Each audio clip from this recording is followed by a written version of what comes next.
In this episode, I take you on a tour of the abandoned vehicles I have encountered in the exclusion zone of Fukushima, including some valuable JDM and sports cars. Hi, I'm Bob, an urban explorer, and with friends I explore the most amazing abandoned places worldwide. In the previous episode, I showed you how the exclusion zone of Fukushima looks like these days. At time of the disaster, many cars were left behind in an area which turned later into an exclusion zone. Some of these cars were scrapped, while others remain abandoned in exclusion zone to this day, left to the elements. In summer, many of the remaining cars are hidden under the fast-growing vegetation. You can find these cars everywhere, on streets, parking lots, people's driveways, and even in fields, left behind by people who had to flee. The biggest problem was that residents fled for another earthquake or tsunami, and not a nuclear disaster. Many didn't even lock their door, not knowing they couldn't return anytime soon. Many have wondered why these cars were not picked up or sold. The truth is, they are virtually worthless. Radiation can penetrate metal objects, like cars, and interact with the atoms that make up the metal. These interactions can cause the atoms to become excited or ionized, which can cause damage to the metal over time. This can include things like corrosion and weakening of the metal, as well as other effects like changes in color or surface texture. Additionally, if a metal object is radioactive, it will emit radiation itself, which can be harmful to people and the environment. Conclusion: all these cars will be scrapped. Many of the cars you see in this episode are actually already scrapped. Beside cars, there are also a lot of contaminated vans and worker vans. This is the Toyota Crown Comfort, the most common type of taxi in Japan. These cars and vans were already rusting on this terrain before the disaster in 2011.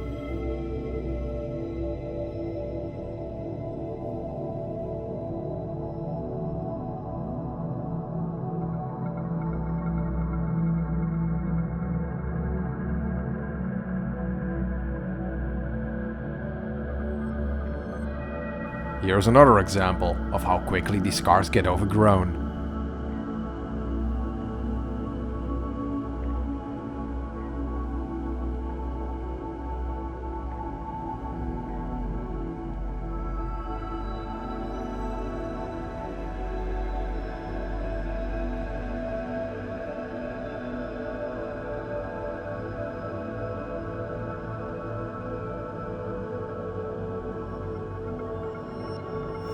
Holding the radiation meter at the car, but a little bit. The car has around 0.45 microsieverts, which is pretty low. But to export a car from Japan to a foreign country, the radiation levels can be higher than 0.3 microsieverts. Since we're in Japan, we saw a lot of JDM cars. JDM stands for Japanese Domestic Market, and it refers to vehicles that are manufactured and sold in Japan. These vehicles are often highly sought after by car enthusiasts due to their unique design, engineering and performance. Japan is also known for its advanced automotive technology and engineering, making JDM cars highly desirable around the world. The popularity of JDM cars has led to a significant export to other countries. Many Subarus, man, in the zone.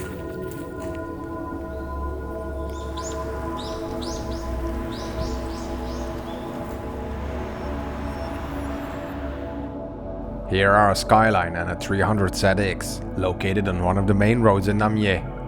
As you can see, some parts have been scavenged over the years, which is pretty unusual.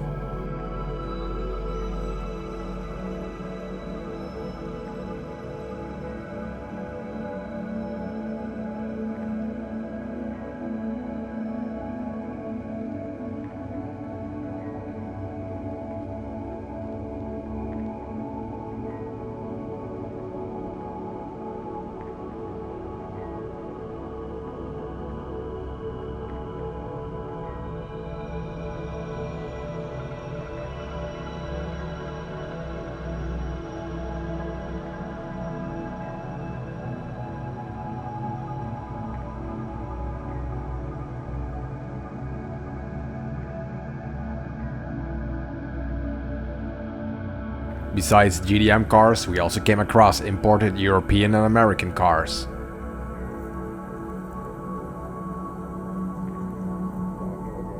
One of the highlights, a modified Mercedes S-Class.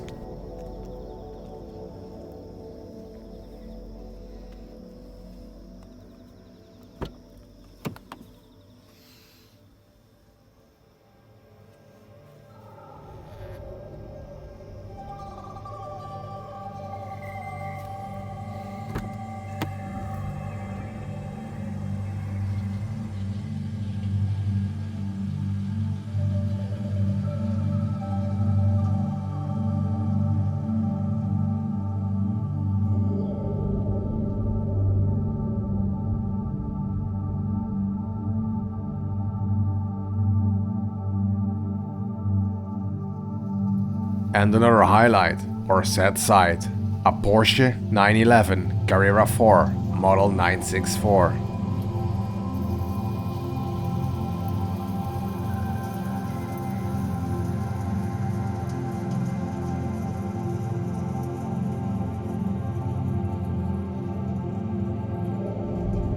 In the exclusion zone, there were a number of garage and dealerships that housed some impressive cars. Here, by example, you can spot an old MR2. Unfortunately, I was unable to get a closer look at all of them. And sadly, they are all gone now. On my first visit, I stumbled upon a used car dealership on Route 6 with a variety of unique cars. One standout was a Japanese hearse car that had been built on an American base and was designed to resemble a small Buddhist temple.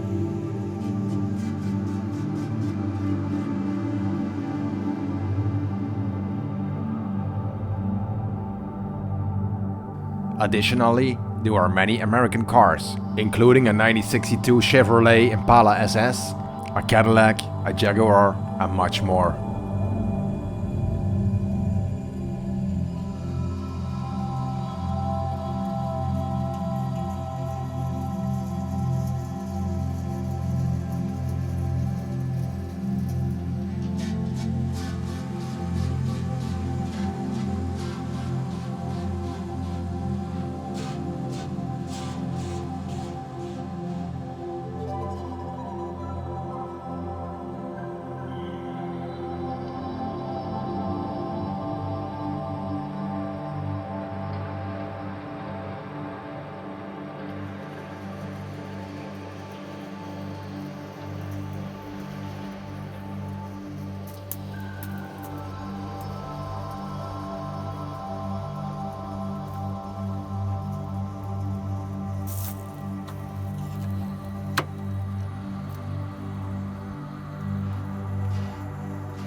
Further down the road, I came across another dealership with an even more elaborate Japanese hearse car built on a Lincoln Town car.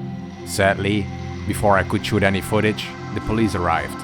As a tourist, I was quickly reported to the authorities.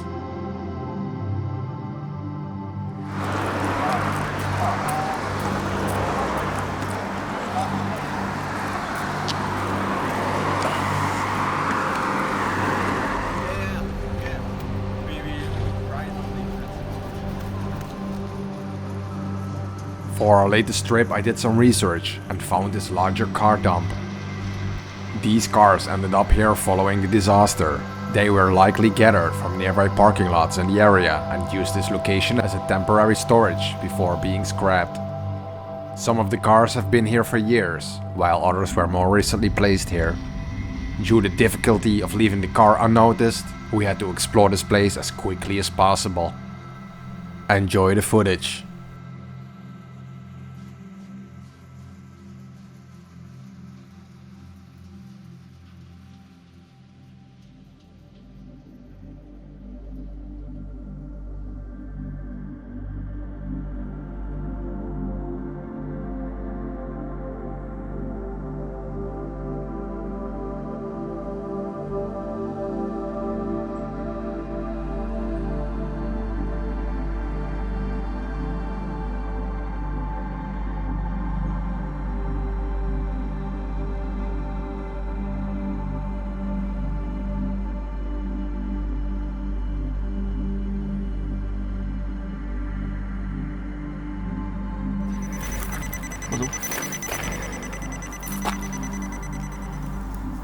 Because these cars are standing in a closed restricted zone, the radioactivity is higher here.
Microsieverts.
Yeah, unfortunately you have to rush.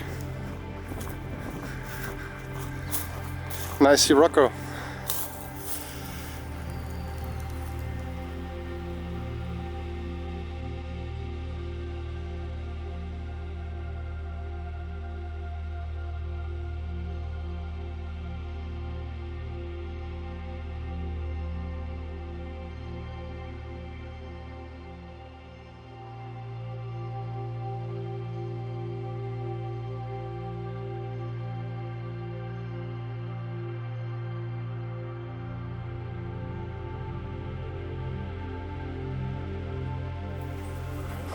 Yeah, fast visit. Yeah. We're gonna make some drone shots.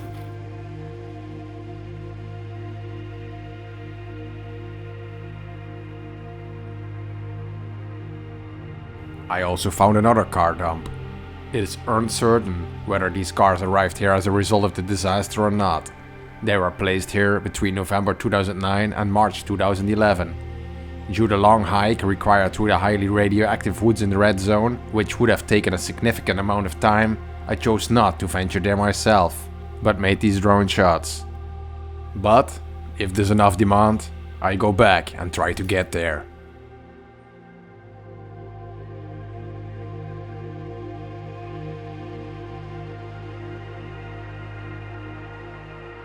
These were the most interesting cars I came across during my 4 visits to the zone. Thanks for watching. Please leave a thumbs up and let me know which neglected car broke your heart. See you next week.